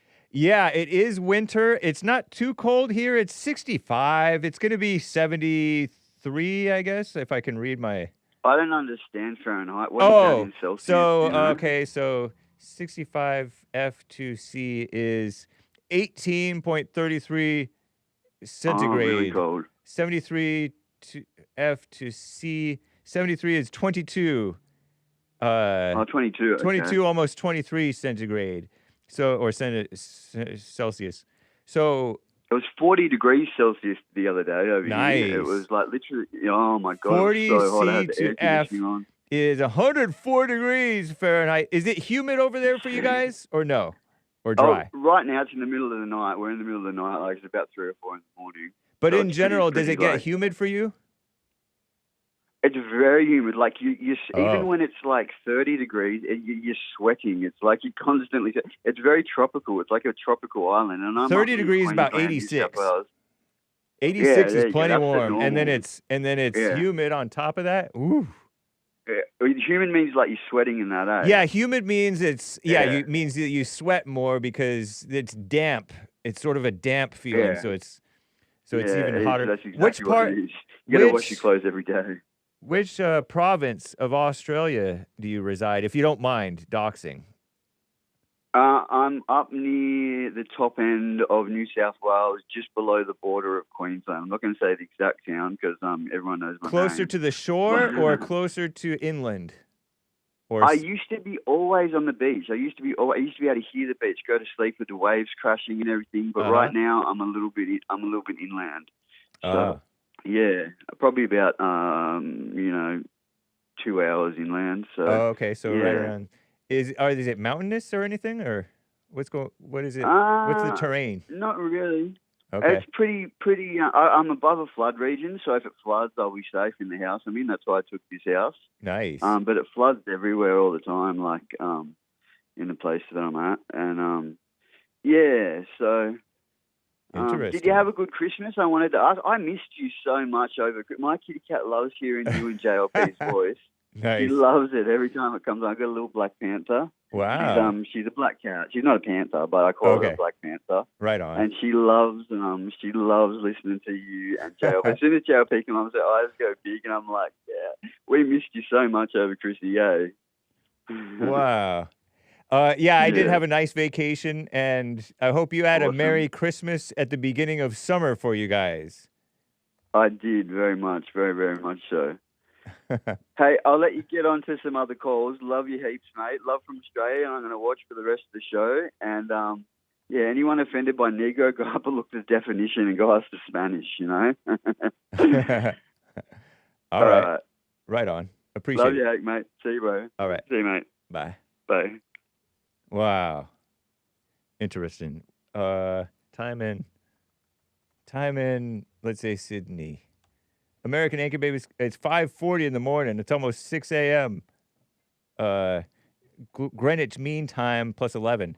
We're Greenwich Mean Time minus 7? Minus 8? We're minus 8 because it's standard time currently. Sydney, New South Wales, Australia. Not that he's in Sydney, but nice. All right. So, sweet. Okay, let me just read this quick from Pork Chop. I mean, not Pork Chop. Popcorn. I'm not personally offended, says Popcorn, and I believe him, by someone using the term Negro. However, when you can sometimes pick up on when someone is needling you when they say it. Know what I mean? Perhaps you're reading him more accurately than I, Popcorn. Using it in an historical context or a historical context, cool. Otherwise, you're probably trolling. Maybe I'm wrong. Mark is well read on history. Indeed, that's right. So eat that, Ardeen. Popcorn acknowledges Mark knows history. I picked up on something he said yesterday, I believe, when he ended his call and said to the guy, Christ is king. How often do you use that term, Hake, or people you know? Only the groypers. And he is a bit of a groyper, even though he's maybe a boomer. So never, really. But yeah, King of the Jews. He said it to a Jewish caller who's Christian. But anyway, you know the implications are of that term, what the implications are of that term. That was coincidental. Yeah, I mean, I think that it's an in your face to the Jays. In your face. And that's not the right spirit that you want to come from. Point taken there. Popcorn. Have your way. Right away. At Burger King now. Like I said, American Anchor Babies coming up next. Needling.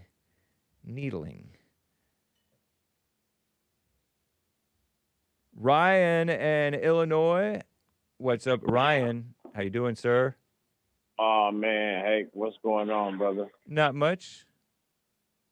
All right, look, don't get discouraged. I'm driving around work on my little go-kart, not doing shit. But whoa, not doing anything. Nice. Yeah. All right, look. Man, what's up with y'all, bro? Y'all, remember I told you probably 6 months ago that y'all becoming very unhinged. Y'all doing too much, but y'all talk a lot about what everybody else doing, but y'all don't see how y'all are going crazy, bro. Hey, and I ain't even mad at it, though. Y'all killing yourself at a fast rate. So, I mean, yeah, we ain't got to do it. You know what I'm saying? But y'all acting like y'all above the law. Y'all acting like y'all better than people. And then y'all always find out the wrong way that ain't none of that is true that y'all believe in. What's going on with y'all, man? Like, is it in the water? Or, man, what's up? What's going on? We're starting to act What's black. going on with your people? We're starting to take on the worst aspects of you guys. No. You don't think so? Don't blame that on us. Well, I'm not blaming it on you.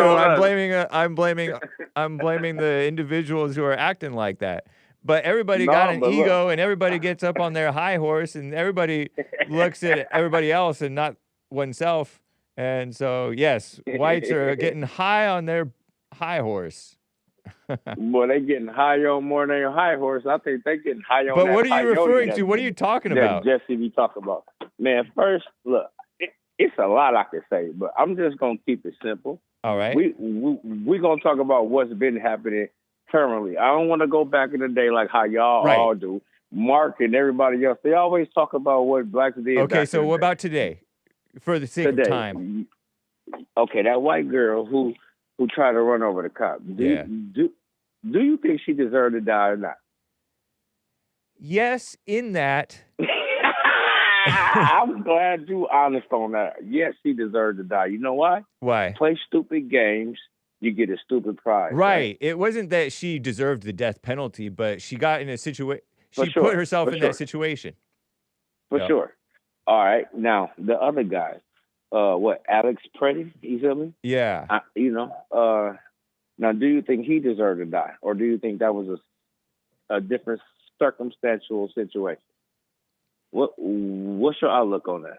I think it was accidental, is how I view it, and I think that it's his fault for putting himself in that situation, and for sure. And I don't know if the cop was wrong because he didn't really necessarily know what was going on when he maybe fired the shot. I'm speculating here.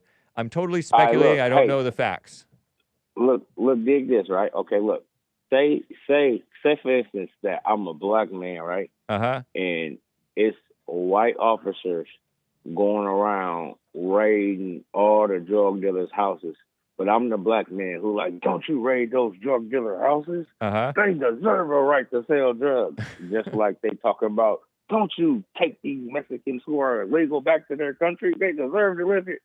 Stupid game, stupid pride. Right. You understand what I'm saying? I do. Do you agree? Yeah. Had that man went to work and did his nurse job, his ass would still be alive. But he want to go out here and play games with the federal government. Yeah. Do you understand that? So I gave you an analogy. Like, if I was a black, I love drug dealers, but I'm not finna go. Me too. Protest for them to not get raided when the fucking FBI raiding them, right? Man, you're in a bad habit of cussing. I'm sorry. It's just my conversation, but I'm sorry. I know. I'm not offended because I can clearly tell that you're not. Hey. Anyway, go ahead. Hey, I'm very intellectual. You remember your stupid guest said that? I'm an intellectual, and he didn't have nothing intellectual to say at all. I don't even want to bring him up, but he was a goofy. Your caller the other day, but that was a Friday, so I couldn't call in. But I heard him say, "Oh, I'm intellectual, right?" But he had absolutely nothing intellectual to say. I don't remember who that was. I vaguely remember the line. Don't. That's about it. No, I know you don't, but you know what I'm talking about. But anyway, so we both agree. No, hold on. So we both agreed that play stupid games, win stupid prizes, right? Right. So pretty much, y'all white people are playing a stupid game.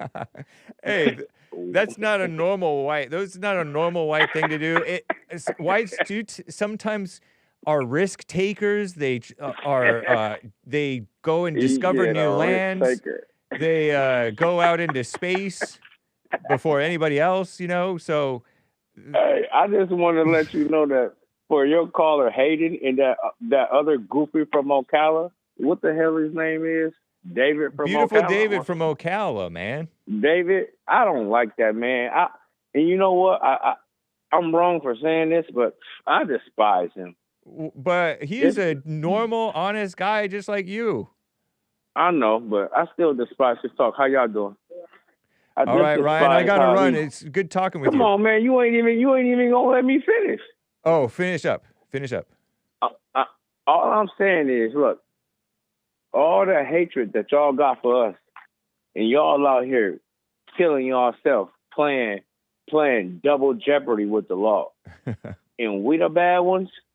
Won't y'all look at yourself? You know the country is being ran by y'all. The country is being torn down by y'all, and everything that's happening has to do with y'all, and then y'all be waiting for us to say something about it. We're not going to jump in y'all war with the federal government. Do you understand that? But y'all mad at us. So y'all in this case, I'm on the side of the federal government against these whites, because there's always been good and bad whites fighting amongst one another. Yeah, but why y'all mad that we're not sticking up for y'all, though? Huh? I said, why y'all mad that we're not jumping in this war with y'all? Oh, I just would love for Black Americans to be Americans with us. Well, we are Americans, but we're not stupid Americans, because we've been beat for years. We've been prosecuted and shot and killed by police for years. All right, I got to run, Ryan, man. Yeah, I know. I know you do. All right. Have a good one. You as well. Alan in Michigan here. Alan, thank you for calling and holding, sir. What's up? Oh, thanks. Thanks for taking the call. I see Mark is on fire. Boy, he gave a good presentation. And I'm not just trying to schmooze, but he was spot on. The history he had, but I will say one little exception. Okay.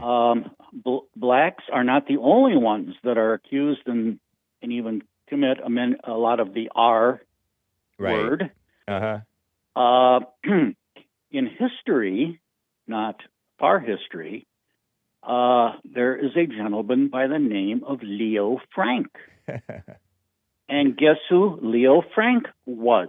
The owner of a pencil factory in Georgia who arred and killed a young lady named Mary Fagan, tried to involve and blame a black man for doing it, and then subsequently went to trial, was found guilty, sentenced to be hanged, and the, I believe, bought-off governor of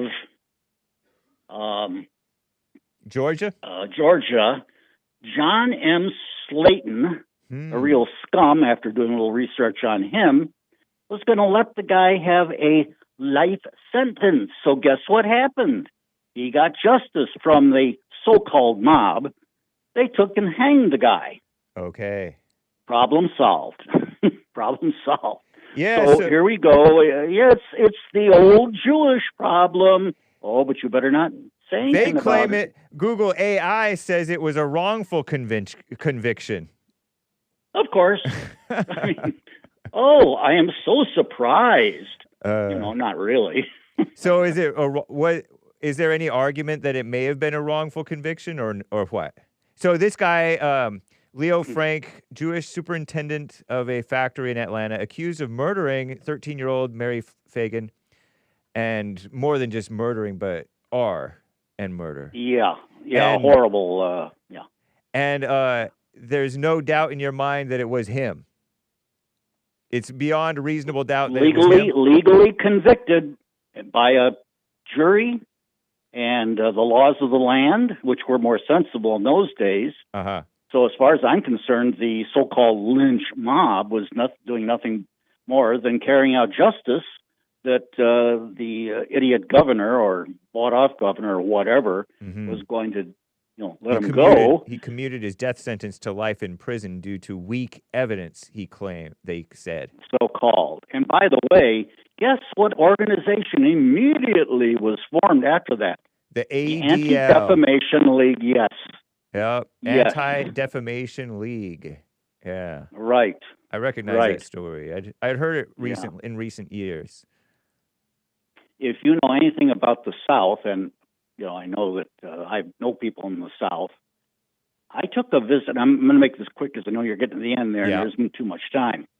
I visited friends in Louisiana, and they lived in a very French section, right in the center of Louisiana. It's very French speaking English. And I, took a trip, and I went to a mansion, big plantation mansion. And there was a very, well-dressed woman who came out. I'm sorry, it's closed. I said, that's okay. We got talking. She was very grand and everything. And it wasn't a very long conversation. I went back and told my friends about it, and they said, oh, one of those. I said, what do you mean? He said, oh, yeah, those are the people that came. She's probably descendant of the carpetbaggers that came down here and bought up all the land. Wow. And I thought, oh, okay. And who are the carpetbaggers? The Northerners who came down to rule over the South. Right. And you know why they call them carpetbaggers? Because they had carpets, small carpets that they would fold over and sew together and put a handle on it, and they would load it with money. Whoa. And they would go down and buy up all these plantations and land that the white people had. I gotta go, Alan. Yeah, okay. I will some other time, but okay. Sounds That's good. it. Thanks for taking my call, and au revoir. All right. Adios. And adios, America. Peace in the Middle East. Rick from Hampton, VA. I cannot get to you and the rest of the callers. Thank you, Pastor Chatelet, for the gifted subscription. Peace in the Middle East, or at least in your hearts. Take care, y'all. American Anchor, baby. Up next. Bye.